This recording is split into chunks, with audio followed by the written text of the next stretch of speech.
네, 2부 시작하겠습니다. 장성철 대구 가톨릭대 특임교수, 현근택 전 민주당 상근 부대변인, 김경진 전 의원, 박원석 전 의원 함께하고 있습니다. 장성철 교수, 오늘 보니까요, 장성민 전 의원이 정책기획관의 물망에 오르고 있다 이런 기사가 떴는데, 국정상황실 정책기획관 뭐 이런 자리를 새로 만드는 모양이죠? 그렇습니다. 그러니까 수석급으로 해가지고 예. 정책기획관을 좀 추가로 만들겠다라고 지금 알려지고 있습니다. 예. 그래서 그 정책기획관 밑에 비서관급을 또 몇 명을 배치를 한대요. 그렇다면 이거는 수석급이 아니라 그냥 수석이라고 봐야 될 것 같습니다. 예. 그러면 지금까지 윤석열 당선인 쪽에서는 2실 5수석 그리고 뭐 청와대 3분의 1 이상 줄여 이런 식으로 슬림화를 좀 얘기를 했는데 예. 위에 상층부의 체제 조직은 그냥 문재인 대통령 때의 3실 8수석 체제랑 거의 좀 비슷한 것이 아니냐라는 좀 생각이 듭니다. 예. 현재 처음 5월 10일 날 출발은요. 청와대의 직원의 총수는 한 170여 명 정도로 일단은 출범을 시키려고 하는 것 같고요. 청와대가 아니고 대통령실. 아, 대통령 죄송합니다. 예. 이제 바뀌니까. 대통령 집무실.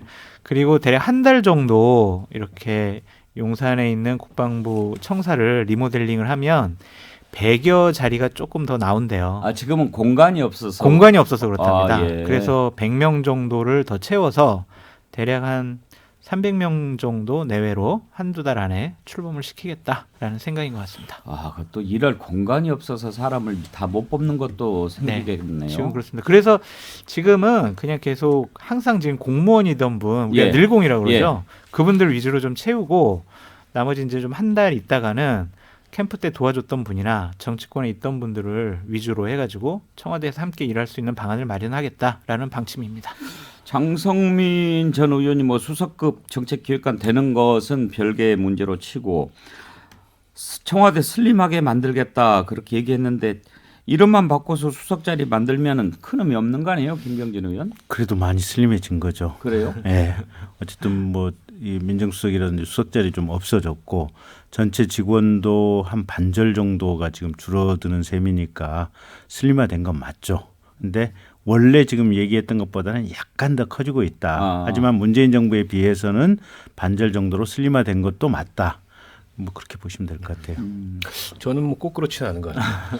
왜냐하면 민관협력위원회를 지금 두기로 했지 않습니까? 예. 근데 민관협력위원회가 어떤 위상으로 또 어떤 규모로 어떻게 구성이 될지 어떤 분야에 구성이 될지 모르겠지만은 사실은 청와대를 축소하면서 그걸 상당 부분 민관협력위원회로 돌린다고 하는데 비용이라는 측면에서 보면 민간협력위원회도 다 비용이 들어가는 거거든요. 그리고 공무원 조직의 서포트를 받아야 되는 거고 그것까지 감안하면 뭐 크게 슬림화, 문재인 정부하고 우린 정말 달라 이렇게 주장할 만한 거는 못 된다. 물론 이제 현실이라는 거를 감안하지 않을 수 없습니다. 어쨌든 국정의 각 분야를 조율하고 컨트롤하고 이런 역할을 그동안에 청와대가 해왔기 때문에 아무리 윤석열 당선인이 내각과 직접 일을 하겠다는 의지가 강해도 이제 기존의 관성에서 완전히 벗어나기가 어렵거든요. 그런 점을 감안한다 하더라도 이제 윤석열 당선인 쪽도 그리고 새 정부도 너무 지난 정부와의 차별화, 뭐 문재인 표만 아니면 돼. 여기에 강박관념을 가지고 국정 운영에 무게중심을 두면 그건 좀 아닌 것 같습니다. 선거 캠페인으로는 그럴지 몰라도. 그래요. 그런데 현근택 대변인 네. 사실 이 작은 청와대 처음 있는 얘기가 아니죠. 그렇죠. 뭐 네. 문재인 정부도 작은 청와대 만들겠다고 했고 이명박 정부 작고 유능한 실용 정부, 박근혜 전 대통령 때 작은 정부 다 작은 정부 얘기했는데 막상 또 보면 잘 안 되고 그래요. 그렇죠. 그러니까 사실은 지금도 지금 박 의원님 말씀하신 것처럼 민감협력위원회가 지금 계획에 의하면 10층 중에 6층부터 10층까지 쓴다는 얘기잖아요. 네. 1층부터 5층까지는 대통령 집무실이 쓰고 그러니까 민간협력위원회가 대통령실만큼 쓰는 거예요. 근데 사실은 대통령 그 1층부터 5층 사이에는 기자실도 있고 있는 거거든요. 그럼 실제로 사람들은 민간 협력에 더 많을 가능성이 있어요. 옥상옥이 될 가능성이 있는 거죠. 근데 이게 같은 건물이 있다는 게 중요합니다. 예전에는 청와대에 있는 것보다 대부분 밖에 있었거든요. 그러니까 청와대, 그러니까 대통령 집무실 함께 근무한다는 개념이 없었는데 지금 한 건물에 들어가게 되면 사실상 공무원들이 보기에는 청와대랑 마찬가지예요. 그러니까 대통령 집무실이랑 마찬가지인 거죠. 그러면 대통령실을 줄인다는 게 의미가 없어지는 셈이 되는 것이고 지금 저는 그러니까 항상 보면은 국회 여당이 청와대 뭐 출장소 이 얘기가 청와대 대통령 출장소 집무실 출장소 뭐라 해야 되나 아무튼 그러는데 게 이번에 이제 이 법안 할 때도 나왔단 말이죠. 예. 근데 너무 빨리 나왔는데 더구나 또 이 항상 작은 정부에도 마찬가지고 그런 거 보면 그러니까 저는 지금 여가부라든지 아니면 이것도 이제 정부 조직 개편에 대해서 우리가 뭐 의석수가 적으니까 뭐 안 한다 이렇게 얘기하는데 저도 그거는 좀 아니다. 예를 들어 본인들의 의지가 있으면 예. 몇 가지 제안을 제시하고 여당과 협상을 하면 되는 거거든요. 근데 그럴 생각이 없는 거예요. 그러니까 그냥 있는 그대로 하겠다 이런 생각이라서 뭐 조직 개편이든 작은 청와대든 아니면 뭐 여당과의 관계든 제가 보기엔 다 도루묵 되는 것 같습니다. 혹시나 했는데 항상 역시나로 끝났죠. 이번에는 좀 달라질 수 있을지 지켜보도록 하고요. 자, 장성민 전 의원이 이제 수석급이 된다고 하면 호남 인사로 이제 첫 수석급이 나올 수 있다 하는 점은 의미를 둘 수 있을 것 같고요. 또 한 가지 지금 이제 김인철 사회부총리 겸 교육부 장관 후보자가 사퇴를 해서 새로운 후보자를 찾아야 되는데 지난번에 안철수 인수위원장이 함께 선대위원장 했던 최진석 교수를 교육부 장관 추천했다는 얘기가 나왔지 않습니까? 혹시 그 자리로 갈 수 있지 않을까 하는 기사들이 많이 떴습니다. 왜냐하면 안철수 지분도 있고 또 호남 인사도 있고 그런 측면에서 가능성이 있지 않겠느냐 이런 기사들이 나왔던데 장성철 교수 가능성 어떻게 보세요? 가능성이 있을 것 같습니다. 기본적으로 안철수 위원장의 추천을 통해서 첫 번째 지명된 분들 중에서 안철수 위원장의 몫이 없잖아요. 그리고 당선인께서 뭐 교육부 장관 김인철 교육부 장관 생각을 해놨는데 갑자기 낙마하게 되니 다른 또 대안을 찾기가 좀 쉽지 않을 거다. 그리고 안철수 위원장의 좀 체면도 좀 세워주고 공동정부 운영이라는 큰 취지와 명분에 걸맞게 뭐 괜찮은 것 같은데 과연 이제 좀 이게 적절성 여부에서 좀 말씀드리고 싶어요. 그 최문석 최진석 우리 교수님 같은 경우에는 어떤 철학자적인 인식이 많은데 과연 그분이 교육부 장관으로서 그동안 어떠한 고민을 했을까? 교육에 대한 어떤 철학이 있을까? 그런 어떤 능력과 자질을 갖고 계실까? 또 우리가 알지 못하는 어떤 도덕적인 윤리적인 또 문제 제기가 있지 않을까? 걱정입니다. 그냥 다 예. 모든 것이. 만약에 인사검증 요청이 들어오면 자기 자신을 잘 돌아봐야지요. 그런데 지금 묘하게도 보건복지, 교육 문제가 되고 있는 후보자들이 애당초에 안철수 인수위원장이 이렇게 좀 지분으로 생각했던 그런 후보자들이라서 좀 묘해졌어요. 김경진 의원. 그렇죠. 그렇죠. 이게 뭐 잘 아셔야겠죠. 하나님의 당선인. 뜻인데. 원래 근데 처음 이렇게 내가 구성하면 지난번 문재인 정부 때도 여러 명 낙마했어요. 첫 네. 내각에서는 아무래도 여러 가지 좀 시간도 부족하고 뭐 그러다 보니까 김경진 의원도 아직 연락이 안 왔다고 너무 섭섭해하지 마세요. 2번 타자가 더 안전할 수도 있어요. 예. 자, 인수위원회가 내일 해단식을 갖고 이제 50일간의 활동을 마무리할 계획입니다. 인수위 평가를 한번 해보고 싶은데요. 박원석 의원 전반적으로 인수위 활동 어떻게 평가하십니까? 글쎄요, 저는 인수위라는 기구의 역할은 새 정부의 국정운영 방향과 과제를 정하고 밑그림을 그리고 그리고 이제 인사 추천을 하고 대체로 이런 거지 않습니까? 그러니까 지금 윤석열 그 새 정부의 인수위도 이제 그런 역할을 하긴 했는데, 근데 여러 가지 논란에 휘말리면서 사실은 인수위의 시선이 많이 분산된 것 같아요. 특히 이제 집무실 이전 논란 같은 경우에 초반부에 굉장히 컸고 그러다 보니까 도대체 이번 인수위는 대통령 선거 때 공약했던 내용을 토대로 국정 운영을 어떻게 설계하는 건지 이에 대해서 국민들이 알 도리가 없었고 그저께 이제 110가지 국정 운영 과제를 발표했지만 그다지 임팩트 있는 내용이 없었습니다. 그건 이제 내용 자체의 문제이기도 하지만 인수위가 처음 출범하면서부터 인수위를 운영하는 과정에서 오히려 좀 부차적인 것들에 너무 힘을 빼다 보니까 발생한 결과가 아닌가 싶고요. 예. 인사 논란도 마찬가지입니다. 사실 이번에 저는 국무위원 인선에서 가장 큰 문제는 검증에 있다고 보거든요. 그러니까 그 사전 검증이 좀 충실하고 사전 검증이 밀도가 있었으면 김인철 후보자, 정호영 후보자 이런 문제 다 걸릴 수 있었습니다.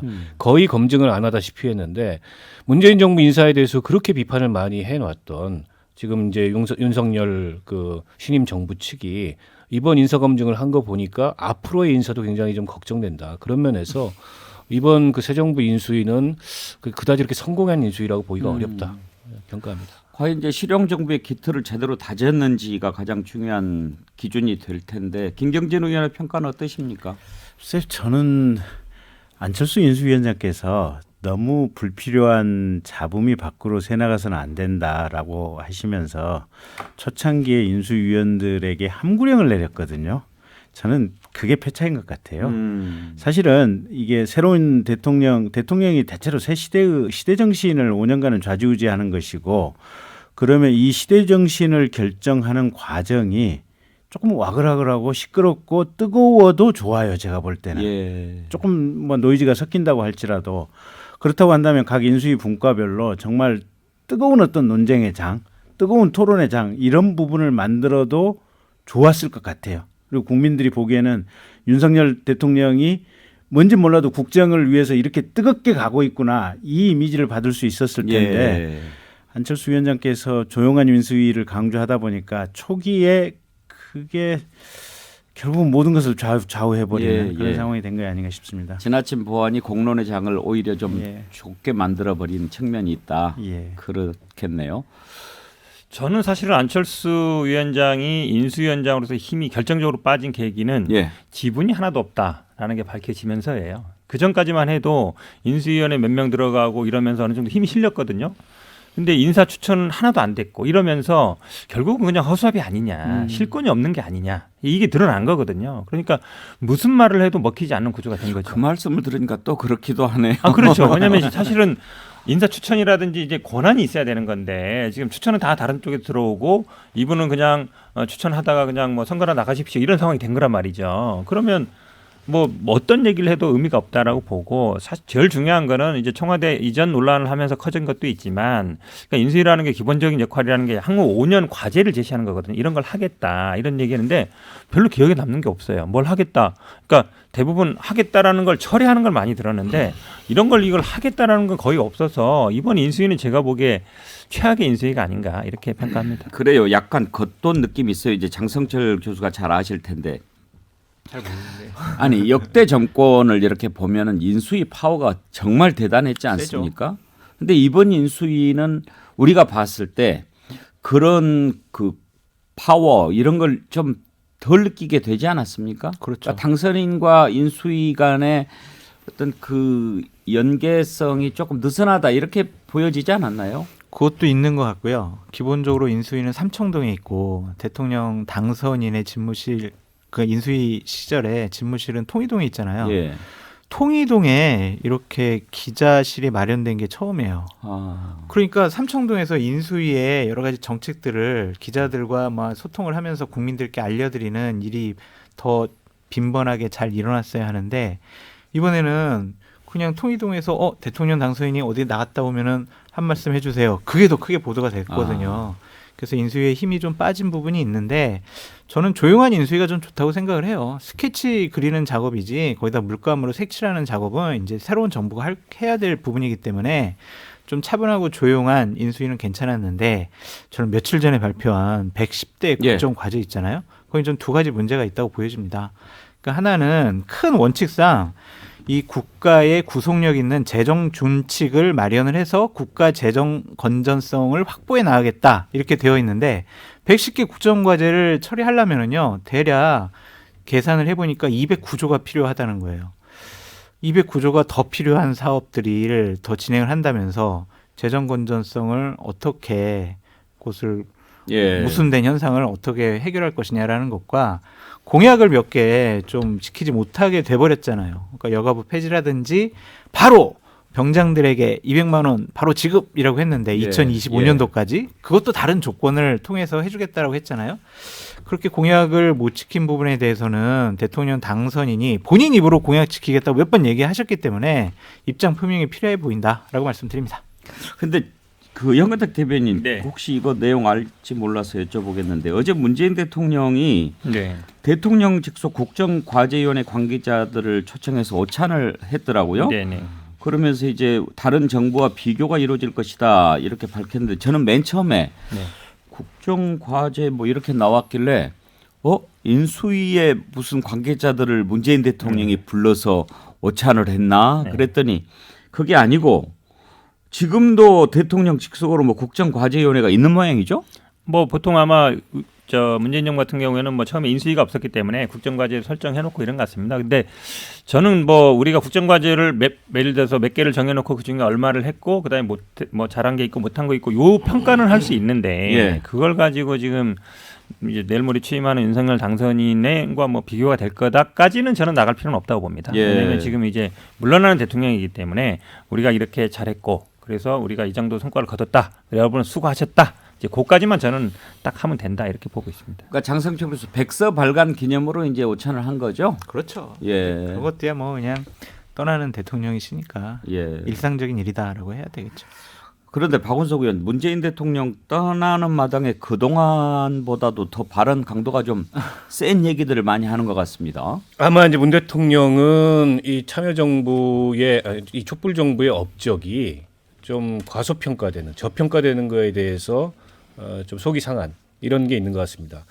그래서 그걸 강조하고 있는데 동시에 이제 잊혀진 사람으로 살겠다 이런 말씀을 하셨어요. 근데 잊혀진 사람으로 사시려면은 임기 말에 신임 대통령 취임을 며칠 안 남겨놓고 저렇게 강도 높은 발언을 하시면 안 되는데 예. 그동안에 링에 못 오르셔가지고 좀 답답했는지 임기 끝나고 링에 오르시려고 하는 것 같아서 네. 제가 보기엔 그건 별로 좋지 않습니다. 관심 안 갖는 사람 자꾸 붙잡아 당기면서 나 잊혀지고 싶어 그렇게 하면은 좀 이상한 거죠. 뭐 그렇고 자 남은 시간에 지방선거 얘기를 좀 해보죠. 뭐 많지는 않지만 현재 나오는 이렇게 여론조사를 보면 서울은 오세훈 후보가 매우 유리하고 경기는 김동연 후보가 이제 앞서는 걸로 그렇게 나오는데 강원, 충북, 충남 관심 지역들이 몇 군데 있지요. 민주당에서는 전체적인 판세를 어떻게 보고 있습니까?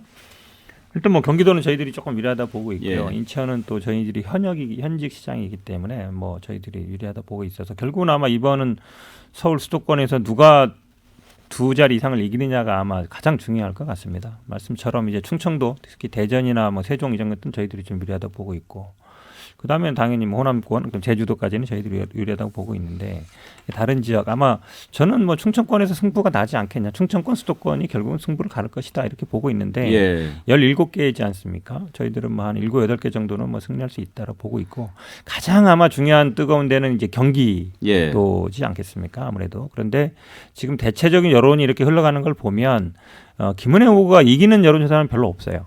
대부분 이제 김동연 후보가 앞서거나 뭐 오차 범위 내냐 바뀌냐 이 정도인 것 같고 윤석열 지금 당선인이 전국을 아마 당선인 그 광역단체장이나 뭐 국회의원 나오는 분들을 대동하면서 많이 다니고 있거든요. 예. 그게 아마 선거에 도움된다고 생각하는 것 같은데 우리 국민들의 정치 의식 수준이 결코 낮지 않습니다. 예. 물론 공무원이 아니죠. 지금은 당선인 신분이니까. 근데 하지만 거기 가서 그 옆에 나오는 분들 다 대동하고 공약 지키겠습니다 하는 거 사실상 선거 운동하는 거거든요. 그러니까 그런 게 오히려 저는 마이너스가 될 거다 이렇게 보고 있습니다. 선거운동이라고 하는 비판에 대해서 김경진 의원은 어떻게 생각하십니까? 글쎄요. 이제 같은 논란이 사실은 뭐 똑같은 게 진영만 바꿔가면서 이제 반복적으로 있었던 거고요. 근데 차라리 그러면 저는 그냥 규정화를 시켰으면 좋겠어요. 대통령이나 대통령 당선인은 가령 선거 보름 전부터는 또는 뭐 한 달로 기간을 딱 그냥 냉정하게 잘라가지고 한 달 이내는 지방 돌지 마라. 아니면 지방 돌려면 중앙선관위 의결 받고 가라. 예. 뭐 이런 걸 만든다든지 이러면 좀 명확해질 것 같고요. 그다음에 두 번째 당선인이 가령 어제 이제 춘천 원주 갔지 않습니까? 민주당 후보들도 올 수 있는 거 아닙니까? 와서 아니 어차피 불러줘야 가죠. 아니 안 불러줘도 제가 볼 때는 또 거꾸로 보면 문재인 대통령 군산 갔을 때 사실은 국힘 쪽 사람들도 갔었어야 맞거든요 보면 그러니까 이거는 이게 대통령의 자격, 대통령 당선인의 자격에서 가는 것이지 정파의 수장 자격에서 가는 건 아니잖아요. 보면 예. 이론적으로 보면. 그래서 그런 부분들이 조금 아쉬운데 이 논란을 없애려면 아까 서두에 말씀드렸던 대로 그냥 날짜 기준으로 해서 딱 끊어버리는 법안이나 규정이 만들어지면 좋겠다라는 생각입니다. 장성철 교수 왜 웃으셨나요? 아, 방송은 이렇게 해야 되는구나. 우리 편을 옹호할 때 이렇게 해야 되는구나라는 것 때문에 웃었고요. 저는 상당히 부적절한 행동을 했다고 봅니다. 기본적으로 당선인께서 후보들을 데리고 다니면서 공약을 지키겠습니다 한다는 것은 이번 지방선거 때 나는 영향력을 끼치고 싶어라는 의지의 표현이다라고 말씀을 드려요. 저희가 야당일 때 문재인 대통령께서 선거를 앞두고 지방 가셨을 때 이 지방 선거에 지금 지방 가시면 어떻게 하느냐, 선거 개입하는 거다라고 비판 많이 했는데 똑같은 일을 왜 국민의힘의 대통령 당선인이 하시는지 솔직히 이해가 안 가고요. 실망스럽습니다. 어퍼컷만 안 해도 선거운동이라는 얘기는 좀 덜 들을 텐데 또 꼭 어퍼컷을 해요. 근데 이런 거 보고 중도층이 과연 야 정권 바뀌었으니까 저렇게 당선인은 가도 되지라고 생각을 할까요? 아니면 정권 바뀌었는데 야 하는 행태는 똑같구나라고 생각할까요?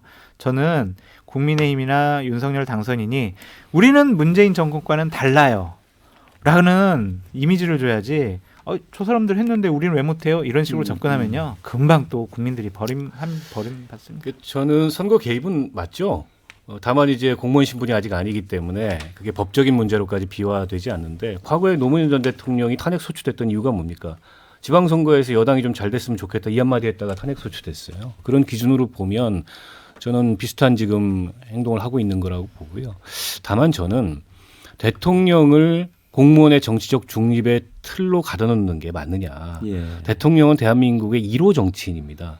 그리고 누구도 중립적이라고 생각하지 않아요. 그럴 수가 없고. 미국 같은 경우에는 대통령이 현직 신분을 가지고 자당 후보들을 위해서 선거운동 하지 않습니까? 중간선거나 이럴 때. 그래서 저는 우리도 조금 이제 뭐 이 개헌이 필요한 상황이고 여러 가지 법률적 고려 또 정치적 고려가 필요한 상황이긴 하지만 대통령을 계속 이렇게 정치적 중립의 틀을 가둬놓고서 예. 또 이게 선거 개입을 했니 마니 이런 논란을 벌이는 게 그다지 그렇게 좀 어울리지 않는 것 같아요. 그래요. 한번 생각해 볼 부분입니다. 지난번에 문재인 대통령도 대담에서 그런 부분 좀 지적하더군요. 아예 링에 올라가지도 못했는데 과연 그게 옳은 거냐 그런 얘기도 하고. 그런데 갑자기 궁금한 게 하나 생각이 났는데 장성철 교수. 최근에 이제 김건희 여사가 이렇게 그 절에 다니면서 인사도 드리고 그렇게 하잖아요. 당선인 배우자 신분에게 제공되는 경호나 이런 것은 어떤 수준인가요? 지금 당선인 어디 출장 갈 때 1호기도 타고 그렇게 하는데. 그렇죠. 거의 뭐 영부인에게 준하는 그런 경우가 될 것이다. 그런가요? 예, 그렇게 말씀을 드리고요. 저희가 이제 우리 앵커님하고 방송을 많이 했었잖아요. 그래서 김건희 여사가 언제 등장할 거냐. 그랬을 때 우리가 항상 녹화 중계할 거다. 녹화. 생중계 안 예. 한다. 어디 갔다? 그러면은 사진 찍어서 다음 날 낸다. 이제 이런 식으로 활동을 할 거다라고 했는데 장성철 교수가 훌륭해서 다 예측을 한 거죠. 아닙니다. 그게 다 논란을 좀 피하고 싶어 하는 것 같아요. 그래서 그것이 과연 옳은 것이냐? 그 조선중앙TV에서 하는 방식이잖아요. 최고 존엄에 대해서 생중계 안 하고 딱 정제된 장면만을 옛날 내보내는. 같으면은 박원석 의원 국가보안법 위반에 걸릴 수 있는. 뭐 국가 잡아가라 원수 그러세요. 모독죄. 오늘 들은 얘기 중에 제일 아니 조선중앙TV 방식이에요 그게. 아니 뭐 이렇게 좀 논란이 사진으로 있으니까. 하고 네. 영상으로 안 하고. 예. 자, 이제 정권 출범 다가오고 있는데 희망과 기대 이런 얘기들이 좀 더 많이 나왔으면 하는 바람을 가지고 오늘 방송 마치겠습니다. 박원석 전 정의당 의원, 김경진 전 의원, 현근택 전 민주당 상근 부대변인, 장성철 대구 가톨릭대 특임 교수 네 분 수고하셨습니다. 감사합니다. 감사합니다. 네, 배공개 시사 1번지 오늘 순서 여기서 마치겠습니다. 내일 오전 11시에 다시 문을 열겠습니다.